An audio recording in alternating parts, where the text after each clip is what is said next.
Hi everybody, this is Mrs. Berry here today, and I would love to read to you a story called Rechenka's Eggs. It's written and illustrated by Patricia Polacco.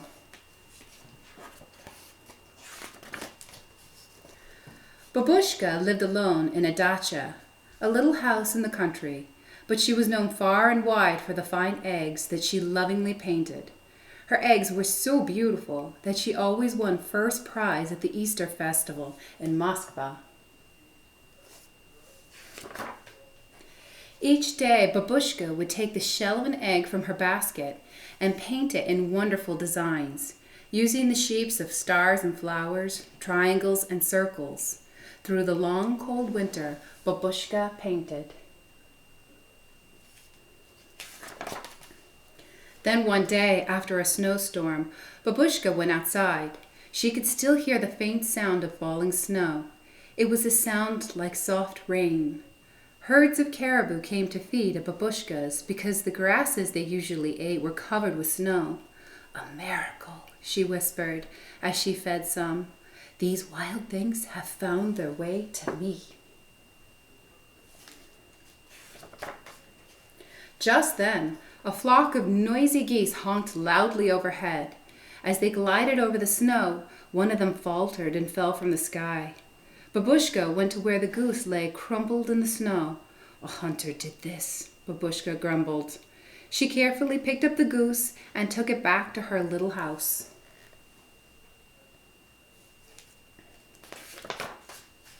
There she fed the little goose from her own table and put the goose in her best basket, lined with the warmest quilt from her own bed. "I shall name you a good name, one that we both can like, eh, my little friend?" she said as she patted the goose's head. "How do you like Rechenka?" "Yes, then Rechenka it shall be." With Babushka's care, Rechenka grew stronger as each day passed. To repay her kindness, Rechenka laid an egg for breakfast every morning. As Rechenka got better, she waddled around the little house, exploring every nook, cupboard, and corner. One day, she jumped on top of Babushka's work table, overturning the jars of bright-colored paint that she used to color the eggs. "Neat!" Babushka screamed as she chased the goose with a broom. "No!" The frightened goose flapped her wings to get away and knocked over the basket of eggs that Babushka had so lovingly painted. The eggs crashed onto the floor and shattered into millions of pieces. They were both very sad. There was no reason for Babushka to go to the festival.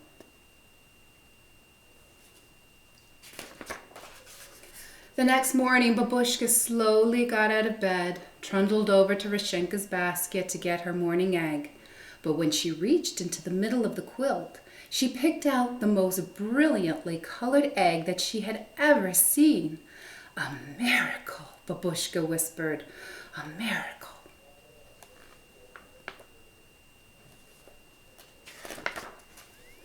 She made small holes in both ends of the shell, both ends of the egg, and blew the yolk and white into a dish to cook and eat later for breakfast.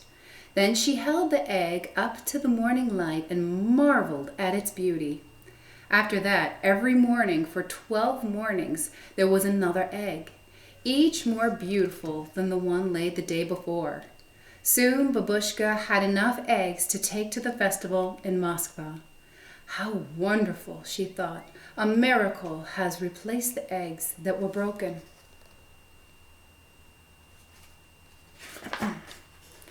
"Spring is here, my little friend," Babushka said to Rechenka in the morning of the festival. "Soon now you will be flying off to the north with your flock." She bustled to the hearth fire and brewed some of her most favored tea. The two shared a saucer of tea with kuluche, a sweet Easter bread. She covered each piece with pashka, a spread of cheese, butter, and raisins. They savored each bit together. "One for you, one for me," Babushka chanted. "Da, da, my little friend. I shall sorely miss you, but you are a wild thing, and a miracle sent you to me. It would not be right to ask you to stay with me forever." When Babushka left her little house, she took one last look at Rechenka sitting in the doorstep. She waved, then took determined steps for Moskva with the basket of her precious eggs.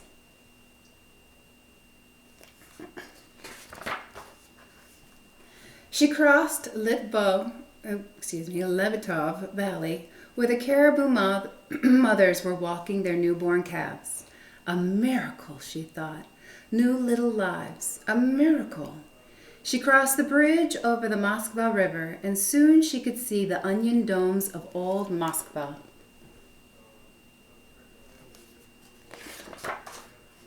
The festival was bright and exciting. There were goat carts selling kaluch, processions, dancers, jugglers, and laughing children playing and running. Babushka showed her old friends the eggs. Her eggs are the most beautiful in all Russia, they thought.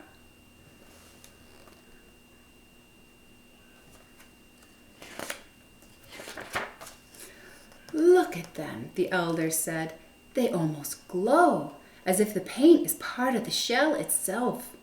The judges picked Babushka's eggs as the most beautiful. Babushka was so happy. She beamed as she looked at the first prize, a feather bed quilt.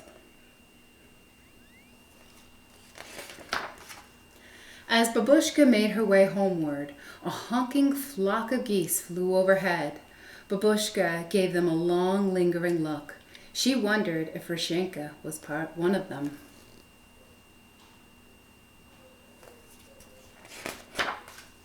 When Babushka arrived at her home that evening, Rechenka was gone. Alone, she put the new quilt on her little bed. She brewed a cup of tea, ate the last bit of kaluch and pachka, got into bed with her favorite book of poems, and drifted off to sleep. She hadn't noticed Rechenka's basket.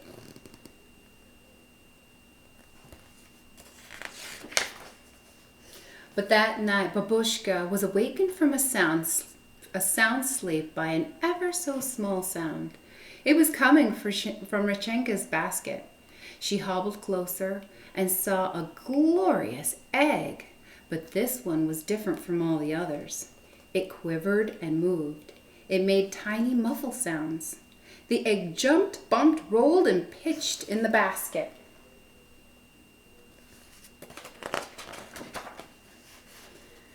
Then there was a crack, and Babushka could see the very special gift that Rechenka had left for her.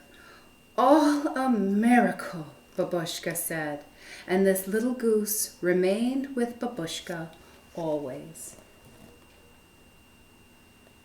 The end. So, ladies and gentlemen, if you are inspired at all by Rechenka's eggs or Babushka's beautiful designs on her eggs, perhaps you guys would be interested in designing your own. Now, I know some of you at home like to boil eggs and you decorate and dye them. That would be pretty awesome. But if you don't have those to dye or boil or decorate, you can also draw out an oval on a piece of paper and using either markers, crayons, or even just a pencil, design your own egg. Any designs that you create you'd like to share, that would be awesome. I think either you could email me pictures, or if this is going to get shared on the Facebook, then perhaps you could leave it in a comment. I hope you guys have a wonderful day. Thank you. Bye-bye.